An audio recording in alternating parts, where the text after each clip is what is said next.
right? If you're teaching, relationship skills, right? How to manage a difficult conversation. So do you want to be able to do that well in a classroom orchestrated setting, or do you want to be able to do that well in the middle of a fight with your significant other? Very different levels of skill. This is right? Much harder. Very true. Very true. So we start with this. At the end, when all said and done, what do we want to be able to do? How well do we want to be able to do it? And under what circumstances? Yeah. Then we backtrack. That skill rests on top of what? In order to be able to do that, they need to know what. And then in order to be able to do that, they need to know what. And you backtrack all the way to the point where you're like, okay, this part, I can count on them knowing it already. And that's your curriculum. That's what you're going to teach. So that's our first step of what is the information we need to give them? How do we give it to them? This episode is powered by the Move to Millions Quick Start Guide. If you've got millions on your mind and you are ready to have millions in your bank account, I want you to go download this brand new guide to tell you exactly what it's going to take for you to make the move in your own business. Go to movetomillionsquickstartguide.com. In today's episode, I had the pleasure to chat with Darnyelle. Okay. Have you ever experienced a person who is grace personified? Now, I know that might sound crazy as I'm talking about a man, but listen to me. Danny is goals. His energy, his confidence, his courage, the eloquence with which he speaks, and his heart for the work that he does is so amazingly inspiring. It was out of this world, and I cannot wait for you to listen. Danny is a leading voice in the world of online business and courses. He has been featured and contributed to publications including the Harvard Business Review, Entrepreneur, Inc., Forbes, and Business Insider. He's also spoken at places like Yale University and Google, and is the author of books including Teach Your Gift, Leverage Learning, and Effortless. You know what? That's a good word to describe Danny. He shows up, his presence is effortless. What I take from that is that he has gotten really, really clear about who he is and how he contributes to the planet. We talked about all of that and so much more in this powerful interview. We had this powerful conversation that touched on so many different things. We talked a little online courses. We talked a little about your business and your identity as a result of your business. We talked about failure, and we talked about ROI, but it was a return on impact, not a return on investment. I'm going to stop right now because I want you to listen and be as inspired as I am right now. Let's jump into my conversation with Darnyelle. You're listening to the Move to Millions podcast with Dr. Darnyelle J. Harmon. If you're ready for high-level conversations that position and prepare you to move your company, cash flow, and connection to and beyond the $1 million mark, let's get this party started.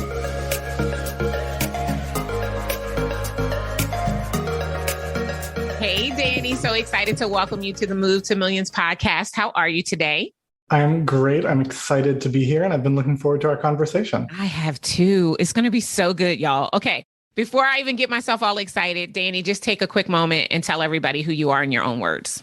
Sure. So super 30,000 feet. I work with coaches, consultants, and expert entrepreneurs. I teach them how to take the knowledge that's in their heads and turn it into something with leverage, like, an online course that can help lots of people. I've been doing that for more than a decade now. So I guess I'm like an internet dinosaur. No, you're just like fine wine. You're just getting better with time. I love what you just said. And I just love it. You said, take their knowledge and expertise and turn it into something with leverage. Oh, I love it. I love leverage because, that's what we do too. We help our clients leverage and scale. But how did you get started at all as an entrepreneur? And then how did you land on helping them leverage their expertise? Sure. So I'll give you the medium length version. You can tell me to hurry up or you can tell me to slow down. Listen, I'm going to be taking notes. And if you say something good, I'm pulling it out. So don't even worry. Perfect. So I've been an entrepreneur, I like to say, for longer than my adult life. I quit school when I was 15 to start my first business. And I bounced around a bunch of different businesses, trying a bunch of different things. And eventually I found my way to the space of education. I've always had this love-hate relationship with education. I love education and what it can do, the doors it can open, the minds it can open. And I've always had a lot of frustration with the way it is done formally, which basically is not very well. in most contexts. We could have a whole conversation on that. We won't, but we could. We absolutely could. And I'd be happy to. But so I bounced around a bunch of different businesses. In the mid to late 2000s, I was doing my first attempt at what I thought would be a big startup. So we were building software that would teach kids how to read. And I raised some money, friends and family, grants, that kind of stuff. No big numbers by Silicon Valley standards, but, we raised a few $100,000 and I had a small team and all that. And we had some really good early traction. The experts loved what we were doing. The kids loved what we were doing. But long story short, I was a very young and very inexperienced CEO in what in hindsight is an incredibly complicated industry. Mm-hmm. And by the time I figured out what was what, it was falling apart. We were losing all the money. And it was time to make a new plan. So I figured out a new plan. I hit the pavement to raise more money to fund that plan. And that was September of 2008. Mm-hmm. So the markets crashed. It's like game over. There's nothing to be done. Yeah. And I mean, anyone who's listening to this who's been through a major business setback, that especially as an entrepreneur, we put our identities, we put our hearts and souls into our business. And so it's not just the financial fallout, which sucks. I mean, it did suck. I walked away from that. I didn't want to tell my friends and family, sorry, your money's gone. So I took the losses on personally. Mm-hmm. So I walked away from that with about $250,000 in personal debt. And that sucked. But beyond that, it's like, it feels a lot like going through a really bad breakup. And when you've gone through a really bad breakup, you're not ready to date again right away. You need some time to lick your wounds. And so I was thinking, well, what can I do to make money? Because I had, rent to pay that wouldn't involve building a giant team or raising money or any of those things. And I thought, well, what if I start a blog? What if I start teaching what I know online? Right? I could do that on the side, wouldn't have to hire a team. That was like the rebound business. Mm-hmm. And one thing led to another, as sometimes it does. And, it was the right idea for the right time, for the right market opportunity. And it just took off. So, it grew very quickly. People kind of glommed onto my work. They're like, hey, this is really helpful. It's resonant. And pretty soon people started coming to me and saying, Danny, can you teach me this thing that I'm seeing you do? And being the astute business mind that I am, my answer was, no, that's not what I do. but thankfully, they kept coming back. They kept coming back. They kept asking. And eventually I was like, okay, tell you what, I didn't think this is what I would be doing, but, it'd really be nice to be able to pay rent. So let's try it. And I said, I don't know if people are going to sign up. So you can put down your payment. And if enough people sign up, I'll do it. If not, I'll give you your money back. Mm-hmm. Right. And I'll put this whole thing together after people sign up. And it went gangbusters, right? We sold out in something like 36 hours. That became my first blockbuster program that I sold about 1,000 spots in 2012. And it led to my next program that I piloted in the same way. And that next program was my first $1 million program. Mm-hmm. And after a couple of these, people kept coming back to me and saying something to the effect of, Danny, I've taken a lot of online courses and I never do anything with them. I never get any results, but I take your online courses and I get results. I implement what you're teaching me. Can you teach me how to build courses like yours? And that was in 2013. And I haven't looked back since. Wow. I love everything about your story. And there's a couple of really powerful things that you said that I just want to pull out for the listeners to make sure that they get it. And the first thing I want to say is, I don't know who's listening who may have the same story where, they quit school and they didn't graduate and they started a business or they had a baby or whatever the scenario was. Your past does not define your future, and don't be defined by that, because you get to decide. As Danny is a perfect example of that. You said, by the time I figured it out, like the bottom had fell out, right? It was too late. And so many entrepreneurs, that's the way they work inside of their business. They don't get the help that they need when the writing is on the wall. They wait until the wall's on fire.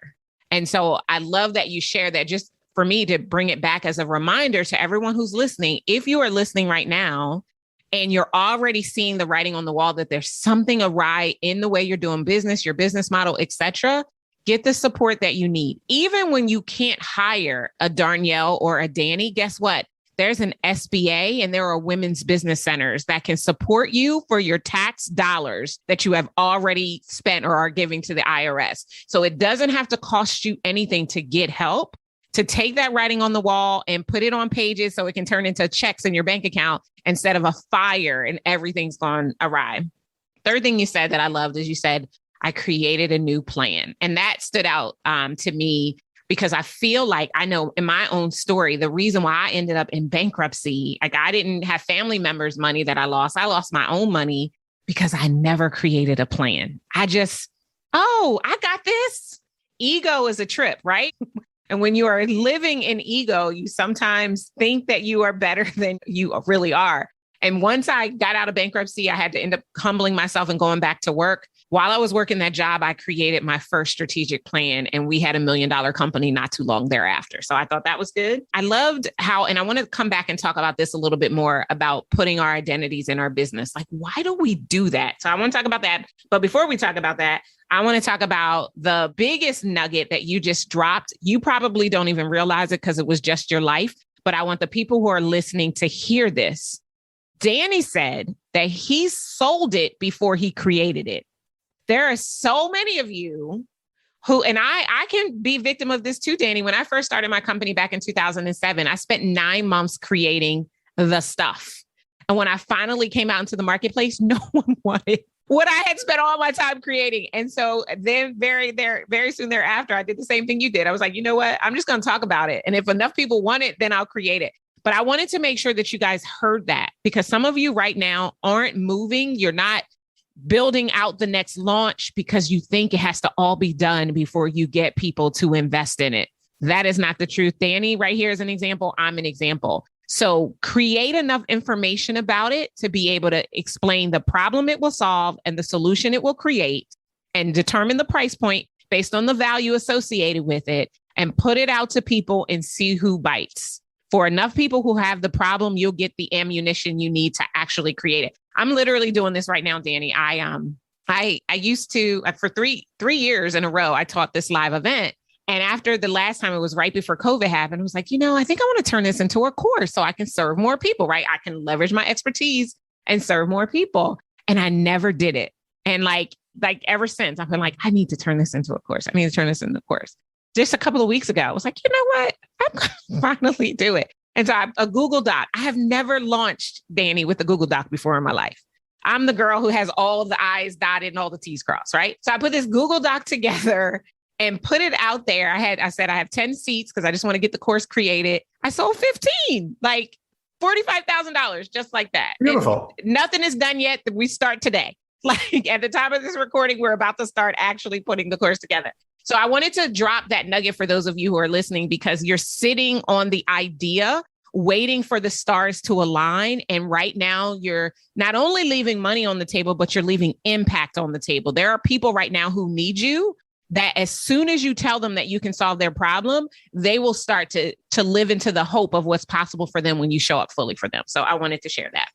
Can I build on that for a second? Absolutely. So, I agree with you 100%. This is the methodology that we teach. I mean, among other things, right? You always want to sell it before you build it. And there is the execution gap. There is the, otherwise you'll sit on your hands forever. But the most important reason why it's so important to do this is that, whenever you are working in your business in terms of having an offer to put out into the world, you're doing one of two things. You're figuring out what the market wants, or you are scaling the demand for an offer you already have. Until people have already given you money for it, don't kid yourself. You are still validating whether the market wants it, right? And so putting a lot of effort into let's finalize, let's polish, let's lock this in stone tablets on something that you don't even know that this is what they want. It just doesn't make any sense. Yeah, absolutely. And what I love about when you do it as a beta or a lot, however you do it, you get feedback to make it better before you make it available for the world. Like I said, 10 people, I have 15. They're basically helping me create this as a course. They're going to give me feedback. They're going to tell me what they want. I'm going to create it. So when we actually launch it later this year, it's going to be exactly what the marketplace actually needs for it to be, which I think is such a powerful, powerful lesson. I want to go back to the comment that you made. We all do it. I know I've done it myself, where our identity becomes our business. Like, where does that come from? Where did that come from for you? I mean, I should preface this by saying that I'm not a mental health professional, but yes. With that being said, when I compare my experience with the experience of people that I've observed who have real jobs, they have a path that is structured to get there, right? You go to school for a certain topic. There's a path that you're following. Entrepreneurs don't have that. You're making it up as you go. Yeah.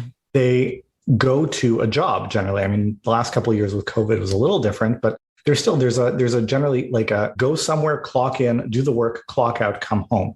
And so your identity as the doctor, lawyer, accountant, whatever the job is confined in space and time to some degree.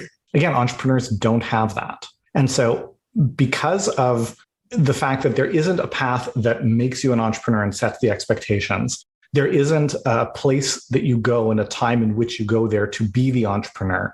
And because being an entrepreneur is largely like figuring things out, right? Like that's the number one item on your job description is figure things out when the last thing you thought you figured out didn't work. That's what it is to be an entrepreneur. And especially in the early days when the number of things you have not yet figured out is dramatically larger than the number of things you have figured out. Maybe there's nothing on that second list, right? It's just very all encompassing, right? I mean, I'm thinking about myself now. I have a wife, I have children. I don't know if I could start a business in the way that I did it when I started this business and I was single and had no kids, right? Like the hours, they just creep. And so, in a lot of ways, you look at yourself as an entrepreneur and then there's almost nothing left. You're working out, you're showering, you're thinking about your business. You're awake, you're thinking about your business, working on your business. Like it eats up all of who you are. And, there are arguments for why that is necessary, maybe even good. There are also arguments for why it's maybe not so healthy and better to draw some boundaries. But either way, that is the experience that a lot of entrepreneurs have. Yeah. And I agree. I wanted to hear it from your perspective because I totally agree. Like I remember when I think I would say exactly the same thing. If I were starting my business now, I would be in trouble because when I first started, it was all encompassing and it was my identity. I used to call myself a one-trick pony. The only thing that I had was success in business and nothing else. I couldn't, I used to say, I don't say it anymore because I am married. But I used to say, I can't keep a man to save my life, but I can grow a business. Like that was like totally my life. And there was so many times even when I was like dating and then it didn't work out, I would just put my head down and go back to my business because that was the thing I knew I could do well. And so I feel like in addition to everything that you said, I think it happens so often is because we can actually see tangible results. Like, even if we don't, if our mile marker is, okay, today I'm starting at 0 and I want to get to 7 figures, right? Even if we're not at 7 figures, we can see the incremental steps that we've taken, right? We put something on social media, if that's our marketing barometer, and we get likes or someone slides in our DMs or someone goes and buys the thing, right? We can say, oh my gosh, it worked. Whereas with the other things in life, oftentimes it might not translate the same exact way. I know for me, like I felt like everything was riding on my ability to be successful because I quit my good job to become an entrepreneur, right? I was making $120,000 a year. I mean, by all accounts, at 28 years old, I had it going on. And then I came out to be an entrepreneur. And at first I did really well. I was in Mary Kay Cosmetics, but once I started my own ground up business, like the hell fell out, like bankruptcy, going back to work and like not telling the online world I had a job. Like I was in the least amount of integrity I've ever been in my life when I first started my business because I was so ashamed of the fact that I'm the girl who can help you do all of these things and I couldn't do it for myself.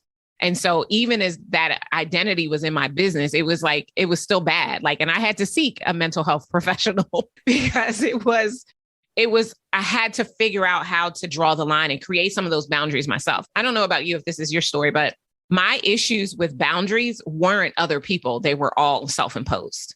It was because I was putting all of my energy into this one thing instead of making sure that I had a life that was full of other things. And then you eventually, you eventually look up. Like one of my good girlfriends at the time, I was like 37, I think. She's like, excuse me, you need to look up. Don't you want to get married and have babies? Like you need to start thinking about that. You got to. And I'm like, oh yeah, I do want those things. But my business is finally taking off. It's so easy to get caught up in that. So with the people that you work with today, I'm helping them to get the leverage in their knowledge and expertise through the power of online courses. I don't want you to necessarily share your complete secret sauce, but you said, and I wrote it down, that your clients were like, wait a minute, I'm taking all these other courses. I'm not getting any results, but then I'm taking yours and I actually am getting results. So what can you share for people who might be listening that have their own course or desire to create one about some of that secret sauce that's actually helping your clients get results from courses? Yeah, so I'm happy to share. I'm an open book. I don't believe in secrets. I think it's not about the secret. It's about the quality of the execution. You know what, Danny? I like that. Oh, that's so good. Okay. I'm sorry. Go ahead. So if you want someone to experience a transformation, you want them to, what is education? Let's be like 30,000 feet. What is education for? Education should be a shortcut. It should get you to where you want to go in less time, at less cost, or with less risk. Right? If it's not doing any of those things, then, what the hell is the point? You could just figure it out on your own. So education is supposed to be a shortcut. Now, how do we make that happen? There are 3 steps in the journey of learning. The first step is where we get exposed to new information, new ideas, right? We watch the videos, listen to the audio, read the text, attend the lecture, etc. And that's a really important first step, but it's only the first step. But let's talk about that first step. Let's talk about how we craft it well. There's a key ingredient to making that work that people usually discount, and that ingredient is scaffolding. Scaffolding is basically the idea that any new idea that you learn is built on top of things you already know and understand. Right. And often experts forget about all the scaffolding that is supporting their knowledge and making it feel so, yeah, of course, this is obvious. It's so easy. Right. People are not understanding the explanation of the expert, not because they can't wrap their head around the explanation, but because all the scaffolding that explanation is resting on doesn't exist for them. Oh, that's so good. And scaffolding can be conceptual, like, I'm building on concepts that you don't know what they are. They can be in terms of the metaphors or analogies that I'm using. They can be in terms of relevance, like, wait, what does this have to do with me and my life, right? They can be cognitive. People learn and think in different ways, right? So you want to think about, this is the thing I want people to know and understand and be able to do. That's a really key thing. People don't usually pay significant amounts of money just to know things. They pay to be able to do things to create an outcome. So when all is said and done, what do I want them to be able to do? And let's go 2 layers deeper. We're not just going to ask, what do I want them to be able to do? We also want to ask, how well do I want them to be able to do it? Because if you tell me, Danny, can you explain the story of Hamlet, right? I mean, if you wanted in like 30 seconds, yeah, it's the Lion King with people, right? Like, that's easy. If you want it with more detail, I don't know if I'm qualified to explain it. If you want me to teach you how to recite it, I'm definitely not the person, right? And so how well you want to be able to do it matters. And then we also want to know, under what circumstances do you want to be able to do it that well, right? If you're teaching, relationship skills, right? How to manage a difficult conversation.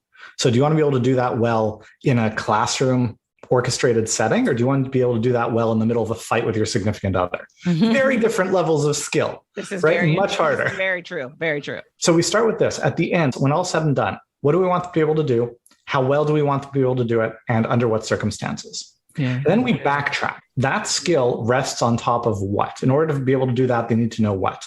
And then in order to be able to do that, they need to know what. And you backtrack all the way to the point where you're like, okay, this part, I can count on them knowing it already. And that's your curriculum. That's what you're going to teach. So that's our first step of what is the information we need to give them? How do we give it to them? Okay. Before we move on to the second step, I love everything that you shared. And it made me think about the Stephen Coveyism, begin with the end in mind, right? So know clearly what you want them to do, how well you want them to be able to do it, and what the variables are going to be to get them to that point before you even start creating. Okay, that's good. Okay, the second Absolutely. Step. So you explain the stuff. Now, as a smart human being who has had things explained to her in your life, do you get good at things just by having it explained to you? It's like, of course not. No. Right? We don't get good at things by reading books or watching videos. Right. We get good at things by putting these new ideas into practice. So that's the second step, application. Yeah. And so application can be theoretical, right? Exercises, worksheets, et cetera, or it can be practical. Go out and do this thing in your business, have this conversation with your significant other, et cetera. Right? But we need to orchestrate opportunities for people to apply what we are teaching them. And then the third step is the feedback that allows them to course correct and integrate that knowledge. And you're always going to get feedback, but feedback can be very brute force and removed from the moment of practice, right? If I'm learning skateboarding, I can get feedback from the concrete and gravity, but that's not very nuanced. That's kind of binary. It worked or it hurt. Right. Right. Or you can have a coach who's like, okay, here, I want you to pay attention to the way you're putting your weight here. And I want you to pay attention to what you're doing there. And the more immediate the feedback is, the more nuanced, the more specific, the better that guidance, the more you can loop back. You have that feedback loop to go back to application again, but do it better. Right. And there's this great book called The Talent Code, and it talks all about how do we get really good at something. It's based on the work of Dr. K. Anders Ericsson, who recently passed away, his work on deliberate practice. Okay. But if you want to get really good at something, you pick the hardest part of it for you and you practice it again and again and again and again with the feedback to improve each time. And it is frustrating to do that, right? If you're learning to play the piano, what a lot of people like to do is sit down at the piano, practice some scales to warm up their fingers, play some songs that they're good at, have some fun. And in the last 10 minutes, they'll practice the song that is really hard for them. Right. Right. An expert pianist will spend the entire hour practicing the 10 seconds of that hard song that are the hardest for them. But that's how you get really good. That's called deliberate practice. That's good. I love that. Okay. Let me just pull back the layer again and tell everybody the 3 steps one more time. So the first step is to expose them to new ideas, and not to just expose them to new ideas, but more importantly, to think through, to back into the ultimate goal and result that you desire for them as they learn these new skills. Second step is to actually put it into application. Have them take the time and do the thing or the things that are going to lead them to the result that it is that they most want. And then the third part, which is centrifugal to the process, if you ask me, is the feedback. So as they're taking the steps and taking the action, be there to offer as immediate feedback as you possibly can, giving them the opportunity to redo, retry, reapply whatever it is that the feedback is helping to give them something that's going to lead to a better result when it's all said and done. So good. And you know what's interesting about this, Danny, and this happens to me a lot. Now, I will tell you that, I am brilliant. I'm not going to not give myself my props. You should own and it. I'm not, although I've been to school, have some degrees and blah, blah, blah. Like for the things of online business, most of that I'm self-taught, or, I read books or I practiced, or it was just innate in me. So here's my whole point. The way that I build out my content is very much like the process that you described, but I never sat in any class to tell me, begin with the end in mind and make sure that I never did that, but that's just the way my brain works. It's like when I went to a speaking seminar many, many years ago about telling story, and I'm listening to the teacher. I'm like, oh, I do that. I do that naturally. Like they were saying, which is like an adage today, never make a point without telling a story, never tell a story without making a point. And I'm like, I always find a little parallel. And I'm like, oh, I just know these things innately. I share that to say that this process, it definitely makes a difference. And we have the same thing occur with our coursework as well. Now, we are very big into making sure that we can be present for our clients and our students as they're working through it because of the feedback. That's such an important part, which is also, I think, part of the reason why people who just create courses for creating courses don't actually create transformation in the lives of other people. I love, you said that was one of the first things you said. I wrote it down. If you want someone to experience transformation, you've got to think it all the way through. And I feel like often the person who just throws the low ticket course up without any of that feedback or interaction isn't really trying to get a transformation to occur, because it's very hard to be taught something and then to become a master of it, which I think is really, really good. I love that. I love it. It's so simple. And I can see just one of the things I think I love about you. First of all, I love your energy. It's this quiet confidence. It's this firm assurance that who you are today, having been through everything that you've been through, is exactly who you're supposed to be. I love that. And I don't know if anybody else has ever told you that, but that's why I couldn't wait to talk to you. I was like, oh, I remember having this conversation with Danny, and I just remember your presence and the energy with which you exude this confidence about being who you are today. So I love that. How did it happen for you? Like, I'm sure it probably wasn't one specific thing that took place, but how did you get to be this man that I get to talk to today, having come from that chaotic beginning before? Well, first of all, thank you. I appreciate all of that. And, it's the combination of 38 years worth of experiences and stumbles and, hopefully learning from the stumbles. Mm-hmm. I don't think over the years I've made less mistakes than most people. I've probably made more. But I make mistakes quickly, and I try not to make the same mistake too many times. Mm-hmm. So, you move on to new mistakes and you figure out things that work along the way. But, the more you keep at it, the more you just dig in on what are the things that actually matter for you. Mm-hmm. right, other stuff starts to fall away and you start finding that core, you start finding that center of like, this is the stuff that matters. And this is the stuff that, yeah, I just don't care about it as much. I mean, I'm 38. This is the oldest I've ever been. I say right. I'm going to start saying that. This is the oldest I've ever been. And, there are a lot of things that I was, insecure about or not sure of, and it's not like those things have changed. I just don't care as much anymore. That's really what it is. Yeah. And I find that the closer you get to 40, you'll have to tell me if this is true for you. I started to feel that way in my late 30s and I'm 45. And so once I turned 40, I felt like, I don't know, the heavens open. Like I liken it, I'm a believer. So I liken it to the children of Israel and how they wandered in the wilderness for 40 years. And so I turned 40 and I felt like I finally made it to the promised land. Like I knew who I was. I knew the core of who I am. I was no longer trying to compare myself to other people or thinking that there was something wrong with me, something that wasn't inherently valuable to other people. And it felt like it happened like a light switch, although it was the gradual, perpetual, everything that had been my life experience up until that point. So I totally get that. What I heard as you were talking is that you've learned how to give yourself grace. And that is such a valuable lesson to learn as an entrepreneur, regardless of where you are on the move to millions, right? You're just starting, you're just about there, opening up a space for there to be grace in your life experience for you, for your team, because, and you tell me if this is different for you, but I feel like I used to be in a hurry to get nowhere. And when I started to settle into the fact that no one goes to bed a blunder and wakes up a wonder, like everyone's on a journey, it just got so much easier that what would have taken me forever to make happen started to happen so seamlessly because I was in alignment with who I am and focused on those core things that really matter, which at the end of the day, a lot of the things, like you said, that we tend to deal with or even think about don't even matter in the grand scheme of things. No, I agree with that completely. And, there's the grace to it. There's also hopefully you learn to take yourself less seriously and to just have more fun with it.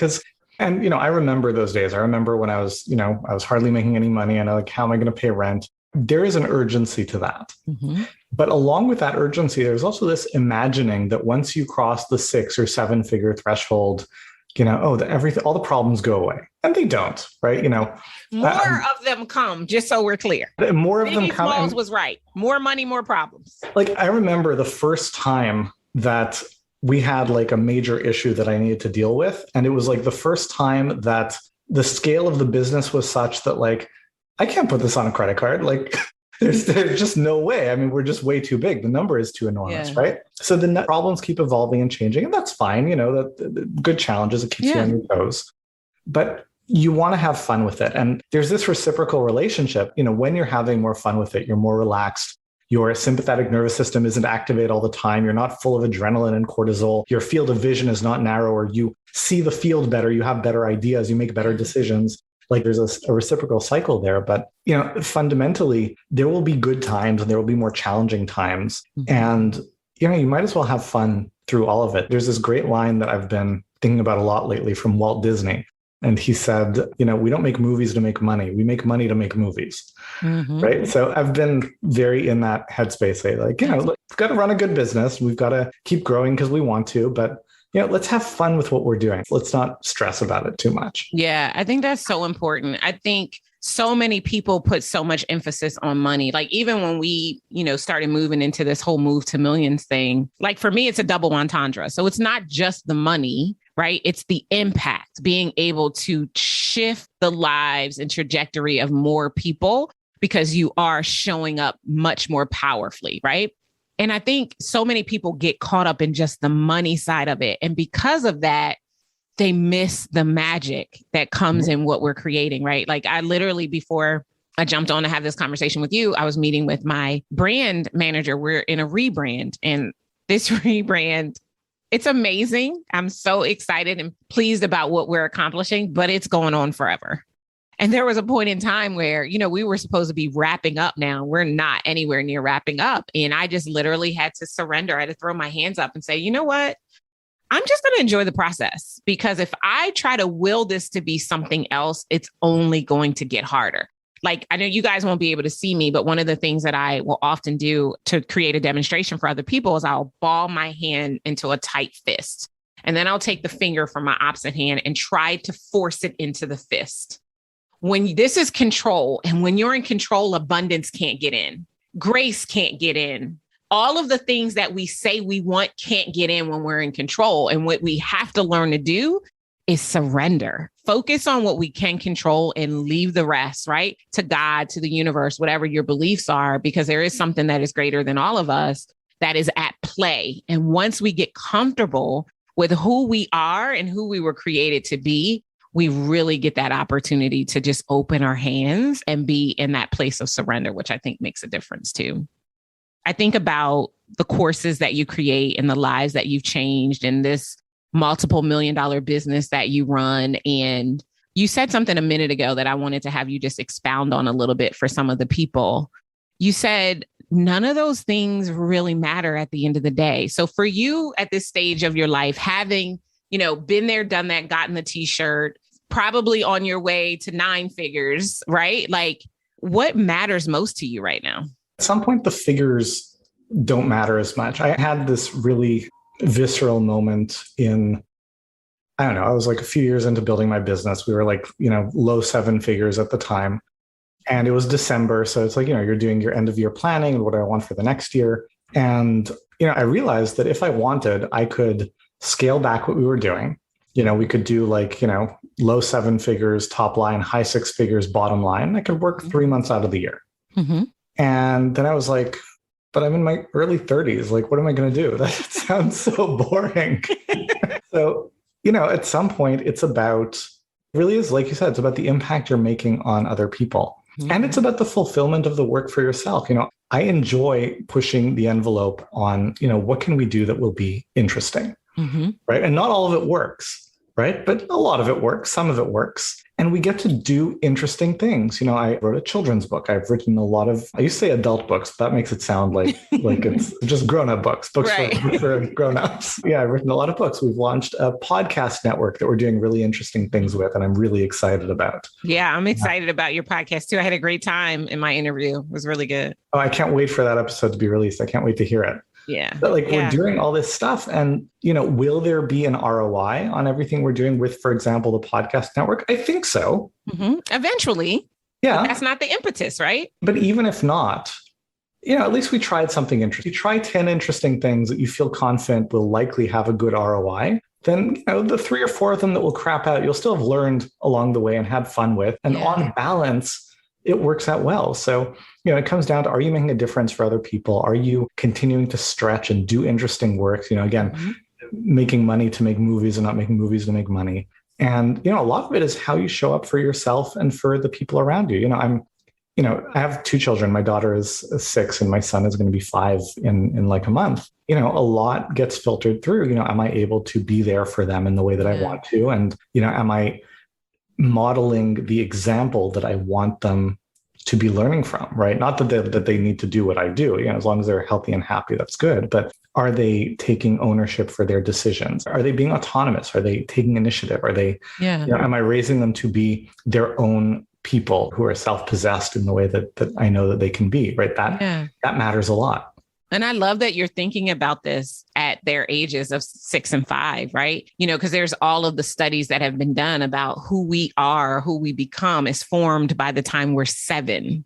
And so telling them now that they can choose and they can make decisions is going to help them to be much stronger adults. They may not need mental health support when they get older because of the way that you're raising them today. So kudos to you for that.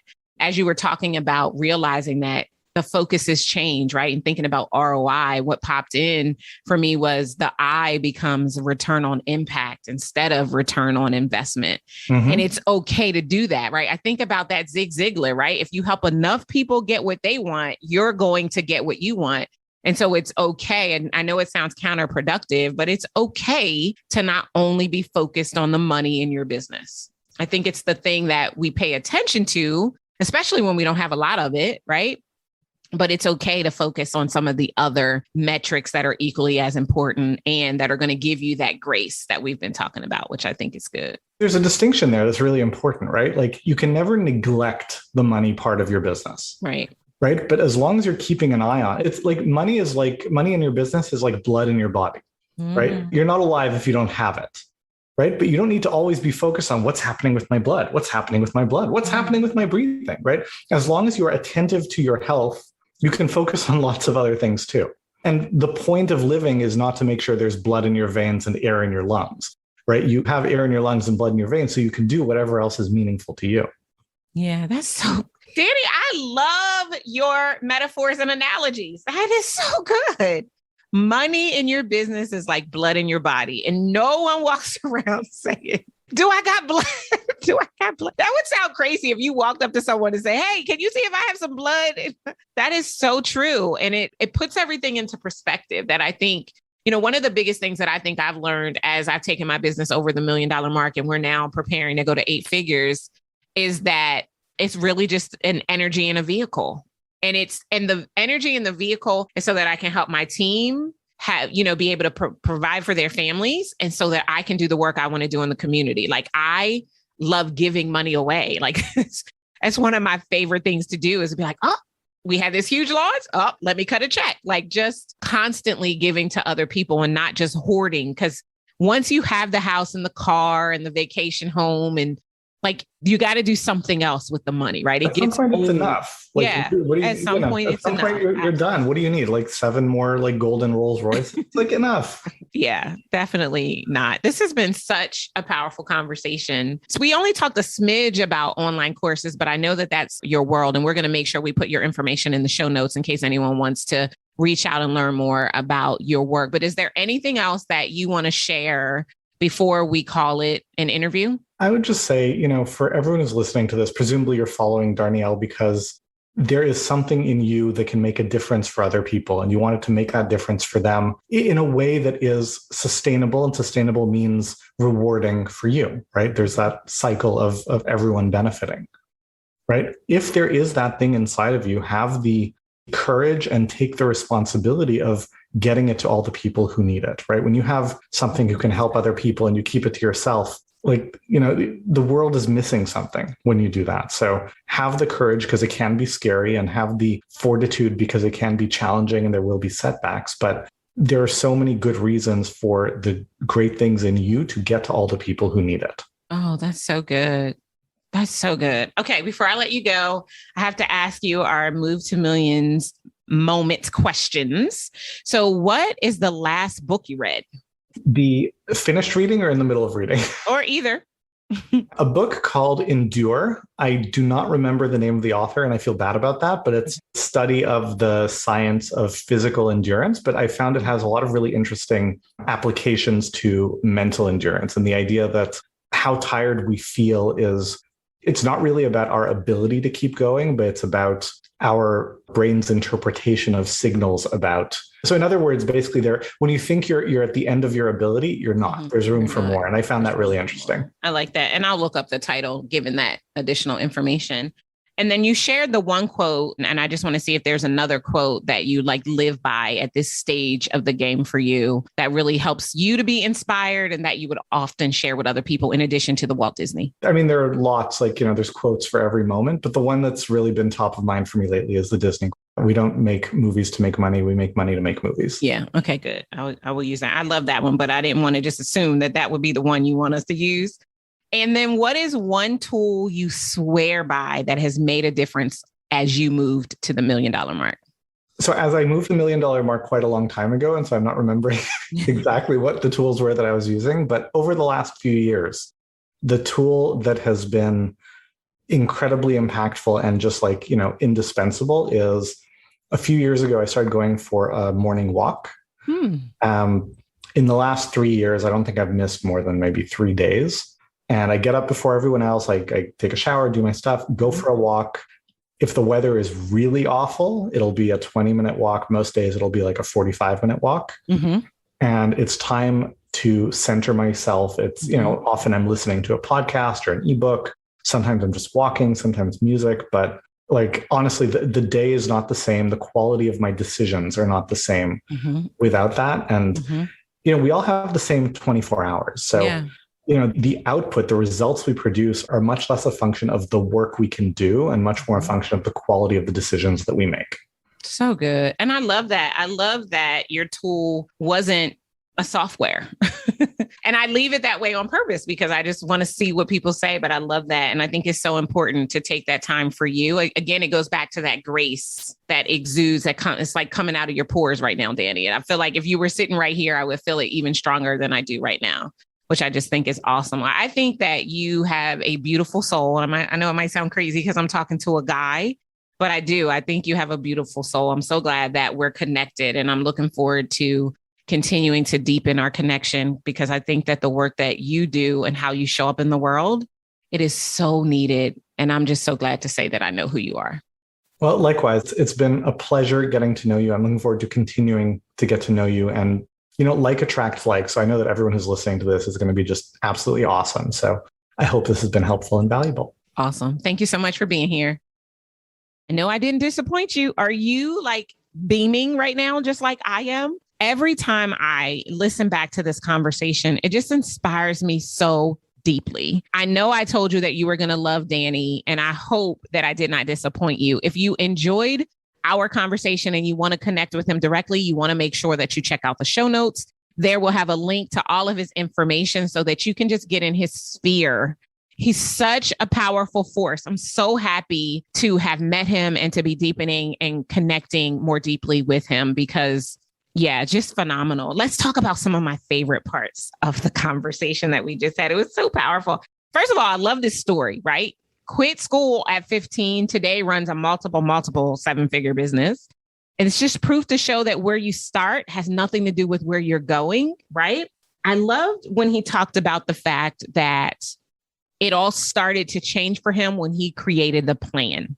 The planning process on the move to millions is absolutely essential, and I don't want you to neglect it. He said, you talked about identity in business, right? And how he's done it, how I've done it, how you've probably done it, and things that we need to do instead. I loved when he shared that if you want someone to experience transformation, there's a different way that you have to look at how you support him. And then we went through those 3 steps. You might want to listen back again to catch all of those. And then he said this, which is what I love, because you guys know I love talking about money. I love it. I know it's not the end all be all, but I like talking about it because it creates a disruption for most entrepreneurs who struggle with money, that are so inundated and caught up with it that they can't see it for what it really is. He says, you can never neglect the money part of your business, but money in your business is like blood in your body. And no one walks around talking about the blood. So right now, depending upon where you are on the move to millions, right? Whether you're at leverage, which is when you're at 6 figures a year, or if you're at growth, when you're at 6 figures a quarter, or if you are at scale, when you're doing 6 figures or more a month, depending upon where you are, that's going to determine the emphasis you place on money, because you will get to the point where you have the things and now it's about the impact, the return on impact instead of the return on investment. I love the quote that he shared from Disney. We don't make movies to make money. We make money to make movies. I love that. And I love it for you because I want you to not focus on the money, right? If you chase money, you'll never catch it. But if you chase purpose and impact, money will chase you. That's what I want to leave you with today. I'll see you guys next time. Take care. Thank you for joining me for the Move to Millions podcast. The way I see it, you deserve a business that generates millions. If you're ready to get started, grab our Move to Millions Quick Start Guide and join our online community at movetomillionsgroup.com. If you enjoyed our time together, do yourself a favor, head on over to iTunes, subscribe, rate, and leave us a review. Until next time, remember, millions are your birthright. And to access them, all you have to do is move. I'll see you next time. Take care.